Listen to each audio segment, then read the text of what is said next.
Welcome to Soul Talk. This is Nancy Orland Weber, and I'm here to catch up with everybody. People see this at any times. However, if you look at dates, I haven't posted on YouTube for a few months, and there's been a reason. This is the reason. I did it. So this is my third book, and it took an army to help me create it. For real, not like any of the others I've ever done. It's a real self-help book, and I want to challenge all of you in a different way. One, I want to share a little bit of what happened and what I learned along the way. Also, I'd like to challenge you to up your game wherever you are and whatever you are, because I am, okay, I'm 80 years old. I tell everybody that, and probably to sink it in, because I feel like I'm still about, I don't know, sometimes 14, sometimes 4, sometimes 40. No, never 40. Yeah, maybe. I go back and forth. So my point being, I am busy learning, and I learned so much in the last 2 years. It's been mind-boggling about something I stunk at so bad. It's called grammar. Yeah. And yes, I know Grammarly Premium. I belong to it. I joined, and Chat GPT is a friend. The source is my biggest friend with Grammarly, actually, because it gives me a lot more. My challenge to you is do the following if you haven't done something yet about this. So, ready? I want to show you if you can see it. I don't know. You see my little detective there? And it may be backwards for you. It says, it's time to wear your soul detective hat. And these are all about 42 of them in the book. Exercises, techniques based on the stories I'm teaching, which are the ones I went through to develop these techniques for myself. And now I want to share it with the world. I want everybody to know that having so many bumps in the road in my life, as many of us have, I never think I'm the only one. And it's gotten me through some of the worst bumps by not thinking I'm the only one. I want you to think about that for a moment. If you've ever had something that is shocking to your system, you're not alone. So the back cover, I'm going to quote just because I'm on that track right now, but I'll get back to what I said before. I highly recommend Nancy Weber's latest book, Soul Detective. It should be included in everyone's library. This book is filled with practical tools easily implemented into one's spiritual toolbox. Irene Vovalides, Vice President, helping parents heal. Carly was her daughter on earth and is her daughter in spirit, who was 24 when she left this earth years ago.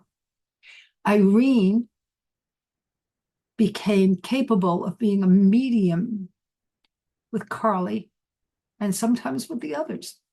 Helping Parents Heal was birthed by people who lost their own child. And it is a spiritual organization. It is not a religious one. It is open to everybody under any circumstances of having lost a child. And I talk about grief in one chapter. And I mention about helping parents heal for those who don't know it as a great resource. And I want you to spread that word to anybody who's ever lost a child, please. Please. I am very blessed not to have lost my children up to this moment in my life. One never knows. But to have lost your child, no words. Anyhow, you ready? Yeah, I know. I have tissues over here if I need, but right now we're going back to my challenge to you. Exercise. Create a jar or your jar. Find a jar or container and decorate it with colorful stickers, anything, ribbons, or drawings that make you smile. Put them around with tape. Make it yours. So be inventive, please. And the reason we say a jar, preferably you can see through a little bit. Daily gratitude notes. Ready? Each day, write down one thing you're grateful for on a small piece of paper. It could be a happy memory, a kind gesture, or something that made you laugh, right? What will you do with it? So when you do that, reflect and enjoy. Read through your gratitude notes, and I want you at the end of each week or month to read that, please. Allow yourself to relive those happy memories. And I'm going to stop there and say something to you. You put in all these notes in a jar. Every so often, when you need to feel better, you look at them. There's something about memory, choosing the memories that stimulate happiness. So again, and it is available on Amazon, right? Kindle, paperback, because it's 222 pages, and it's got loads of free bonuses in the front and back for you to join anything, including my free weekly newsletter. If anyone wants the free weekly newsletter, just go to my website and it'll pop up as you're looking, and it's all free. So have fun. Okay, so the reason I say that to you, I read in 1979 and I met the authors of Super Learning, which was first a chapter in Psychic Discoveries Behind the Iron Curtain. Lynn Schroeder and Sheila Ostrander wrote. And then the learning part came from Bulgaria, Dr. Georgi Lozanov. And yeah, I'm still put my tissue somewhere else. Darn it. Okay. I didn't want to sniffle. All right. So after hearing them, I was invited to their workshop, etc., as a friend, and got to know. And in reading the book, there was a little passage. And then I spoke to Lynn about it, and she talked about Georgi Lozanov, who did the work to find that the way to get to improve learning is to see to it you're in both hemispheres. And that was through music that he created from classical and got rid of all the change ups and change downs, arpeggios and crescendos, and found that people were able to retain information far better on anything. Okay? When you recall a memory that you love in childhood, for instance, that you didn't have to be with anybody. Like I used to play stoop ball in Brooklyn. I played stickball. Anything with a Spalding was mine. Loved it. However, I wanted something that I just did. Or stickball throwing my grounders. What they discovered is if you go back in your mind to those kind of memories as a child, and only those, you will have in 30 seconds the same brain coordinates you had back then. And so I tried it once when I was playing volleyball. Never played it in my life. Never did it in gym. Refused. So here I was, 40 years of age, with a group of people in their 20s who said, come on, play with. Okay, I did yoga. I did karate. But volleyball, not so much. So I stood way back and I watched and I pretended I'm trying, but not very hard. And I thought, I'm very awkward and feeling very uncomfortable. Okay, shut your mind, lady, and go play stoop ball quickly. And so I did. In my mind, I could feel the Spalding. I could feel how excited I was to get the corner of that step. That's 10 points, right? And so I'm doing that, doing it, and doing it. 30 seconds, maybe a minute, I have no clue. I just stood still, got there and played volleyball like I knew how to play volleyball. It was crazy. I want you to try it. So I'm challenging you on several fronts today because I've learned to challenge myself a lot more in certain directions that I hadn't. And so here's the awful story. And yes, I am sniffling all over the place. Where did I hide anything from me? I probably hid it very well. I cleaned my office. That's what you get from decluttering. Every so often, you ever throw out things and then you go, I didn't mean to throw that one out. I confess. So when I put out The Life of a Psychic Detective, it was my third attempt at that book. 1995, I was teaching and attending workshops for the week-long event at Saratoga Springs, Skidmore College International Women's Writing Guild, and hello, all the women who attend that or want to. Fabulous. And I took one class thinking, I'm not a writer, right? I wrote songs, I wrote poems, but I'm not a writer. No confidence, no self-esteem. So I'm sitting in the class and they said, well, just put a title for a book you'll write. It doesn't matter whether you think you're writing it or not. So I did. And I wrote Psychic Detective. And my turn came, and I said Psychic Detective. And they all went, that would be such a great fiction. I said, it's not fiction. They said, what is it? I said, nonfiction. How could it be nonfiction? I said, it's my stories. What stories? I said, I've had a badge. I have 2 badges. What? Yeah, and I hear that. It was so much fun. And I thought, oh, maybe I should write it. But who knew? So I put out this book and I make 100 copies, I think, and no editing. Nope, nope, no editing. Maybe my husband did a little bit, but I wouldn't let him do much. So independent, stubborn entrepreneur.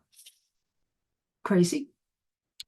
And it was mainly for my clients who were begging me for the stories when I could talk about them, all adjudicated. And I had interviewed the police on a tape recorder, transcribed it with my girlfriend, Iris Nevins. You ever want to look up a true artist? Oh my God. In all ways, Iris Nevins. Amazing. Anyhow, she accompanied me because she wanted to and I wanted her. So out goes the book. Nothing happens, except Tom Walker, who wrote Fort Apache, suddenly calls me and says, I've done some CBS stuff and I'm looking for a psychic detective. I'm told you've done the work. I said, yes, I did. I still do. He said, I'd love to meet with you. So he meets with me. Then he tells me his agent is an agent in Hollywood. The biggest company, actually. He's one of their agents. And he said, okay. He said, let's produce a film on your life. Oh, interesting. Who knows? And so a little time goes by, and I'm leading up to something. And a short version of it is very simple. I was told by somebody who I cannot name from Hollywood that my little book was being bandied about in Hollywood, and they decided, why hire somebody and pay them like way? We're going to do a fictional account and call it Profiler, which was maybe a 1 season or 2, I don't know, program. Okay.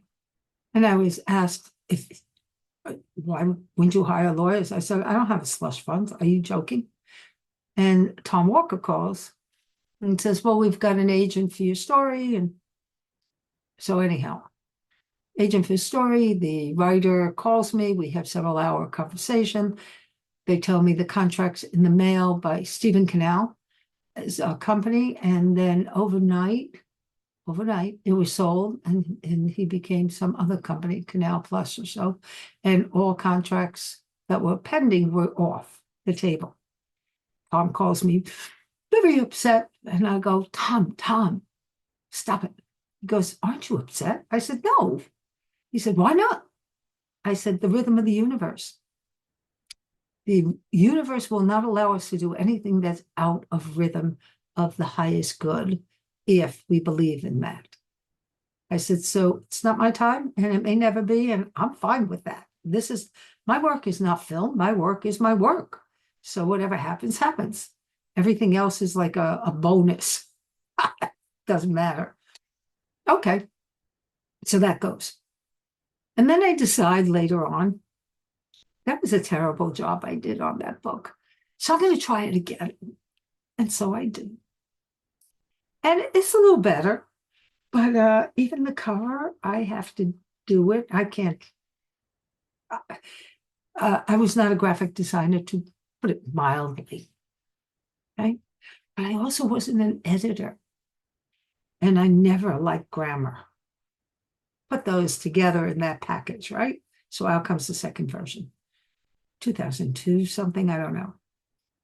My poor husband, he formats it, he does. And out comes my animal communication, which was a little bit better, I think. Um, don't ask why, but I think I learned some things through each one.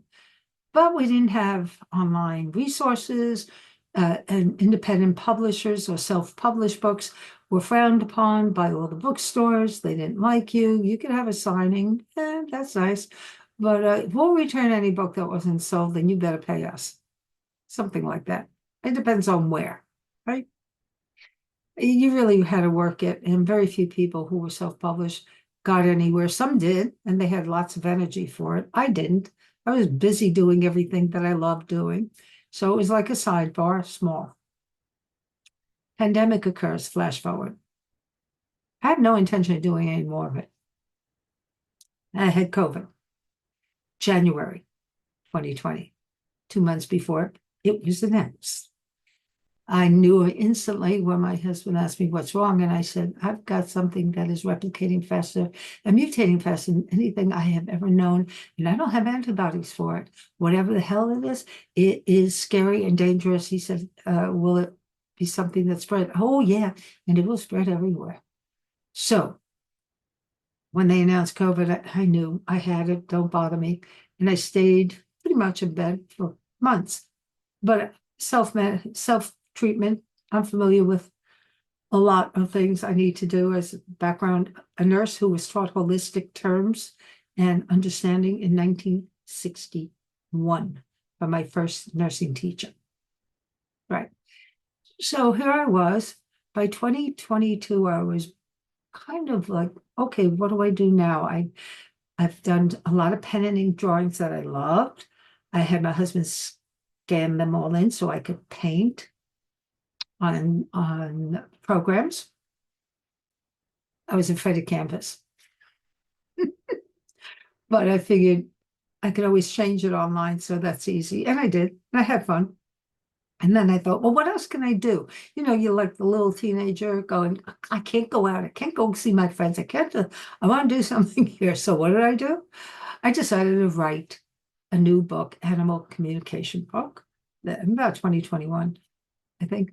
And that one, I paid a lot of attention and got it right. And I took my time, got it better, not totally as best as I could do today, because improvement is improvement. But I also saw a brief things talk that included a guy I had read all his stuff in 1970s and saw, oh, you too, you're all organic. Me too, since the 70s. Organic food co-op. Oh, you also did that. Oh, me too. Chicken Soup for the Soul, Jack Canfield. And Victor was on it, but he then that was that series. After that, Jack started doing Success Principles and a host of others. I think they sold the chicken soup ones. I don't know. I have no clue. Don't remember. But he was part of the talk that this guy, Steve Harrison, did. And I thought, whoa, Brooklyn College was free except for books and travel. Couldn't have gone otherwise.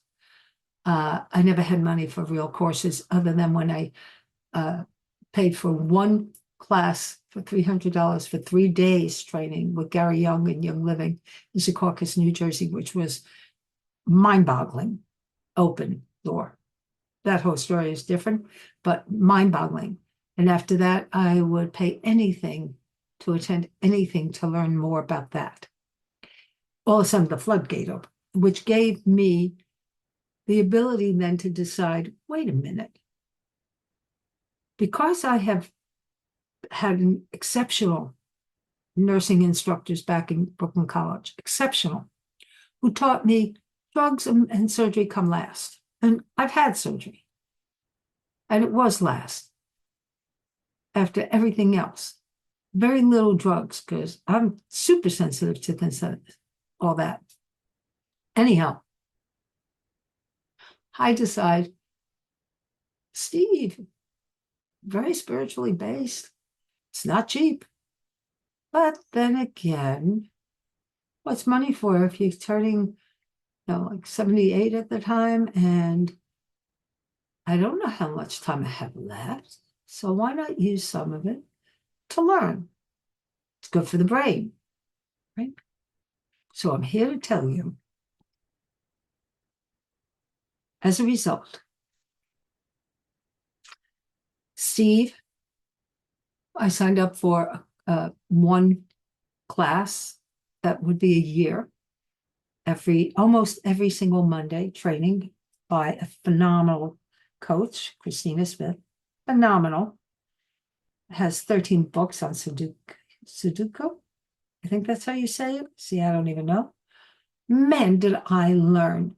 I was hesitant because it's marketing and publicity and being what I do in life. I've never really given much thought to that, even for what I do, because my career, this long path since 75, started on its own, and people would open the door and just say, I just filled out a form for you to go talk somewhere. I'm going, what? What? How do you even know if I'm free or I got kids? I've got to feed them. What? So I'm telling you, I was used to not looking to do things myself and making choices that way. I made that choice. As a result, this book, I finally got first readers or beta readers. So first readers, I put a call. 50 people within an hour said yes. I chose 5, not realizing you don't want more than 3 or 4. I got 5 though, and they're 5 fantastic people. Oh my God. So they started me off by finding a lot of errors in my manuscript. Right? And then I go, fast forward, that's done. I can send it to an editor in the group because now I joined another part. This is fast forward to what I've been doing all of 2024. I decided first I was learning marketing for the 2 books, The Life of a Psychic Detective, All Nature Speaks, realizing, oh my God, I did this wrong and that, and I didn't do anything, and what's wrong with me, and why don't I, yeah, right? So, but I learned a lot, not just grammar. I learned a lot about benefiting everybody. Why are you writing? What's your point? Okay, if you're writing for yourself and keeping journals and not showing, that's one part, which I've always done. Love them. I've got them in every room, just in case, and sticky notes everywhere, just in case the thought comes. I'm a writer. Confession, I'm a writer. Oh my God. So then in 2023 end, I think it is, I joined this other part of his. This has got lots of places I can learn.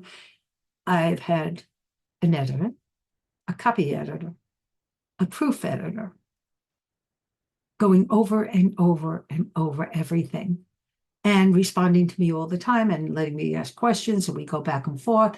And then what kind of graphics do you want? Here are a bunch of ideas. And blah, blah, blah, blah. First, I give them my ideas. So I don't know if I can count, but I can show you something just to give you an idea of how many people helped on this book make it real. They didn't write it for me, but they certainly taught me how to create the whole book. This part is all the names of all the people in Author Success Team. So I am telling you what I've learned, my lesson. It's pretty hard to like being anything but independent, especially for women who were taught to just obey, who are rebels. I can't imagine who, right? I always say, thank goodness I didn't like how my mother lived as much. I understand she had a hard life and whatever else, but I didn't want to be that. I mean, I didn't want to be my dad's picture of no security at work. The bosses can say no, or not give you the raise, or hire people and fire them at will. Not that that happened to him that way, but I understood even when I was 8 that that's crazy for me. That wouldn't work. I didn't know that I'd ever get married. I didn't know if I'd ever care to. I doubted it. So I married 3 times, of course, but and then But this is the real one, my soulmate, for sure. 35 years. And my kids don't mind me saying that because they love him. And so I look around and say, what is it that you wish to do that you are not doing, but is harmless and maybe even helpful for the world? And are you looking around for help? And don't think it has to do with how much it costs. It can be free. It can cost, depending on whether you believe or not. My belief has always been the universal algorithm knows best. Whatever you wish to call that which creates all life, fill in that blank for yourself. I believe the intelligence of creation knows better than I do. And so in my life walk people who helped and opened doors for me. I had no money. When I say I had no money, I didn't have a savings account. My checking account was maybe, if it was a penny short back in the 70s, I was in big trouble until I earned and learned. So I want you to pick a mantra, affirmation, call it whatever you like, that tells you, because you're the boss of it. It's your instrument. So it's like picking up an instrument and learning how to play it well. You're going to play it well then. Pick it up and decide, what is it in my dream that I'd like to manifest that would be the very first thing to do to open up that door for my highest good and for all concerned. And when and if that door opens, when and if, thank you. And if it does not ever, I graciously accept the outcome is not for my spiritual path. That's what I did on the contract with Stephen Cannell. That's what I did in a lot of other ones that came my way. Bumps turned into, thank you, universe. I get it. Thank you. So in case you need help on that, go to Amazon, type in my name, and you'll see any of my books. In Soul Detective, there are many concepts of Soul Detective. It's a little different. And so thank you for bothering to listen if you've listened. And comments, I can now take the time to look for comments. And my launch party is October 28th, 4 p.m. So if you want to attend, because I'd love for you to see what it looks like when a new book is released by Fun Times, and if you consider releasing your own, it's a good model. I've got good coaches who are there and teaching. So I love you all and thank you all for bothering to listen. And I will answer your comments finally. Thank you. Have a great day.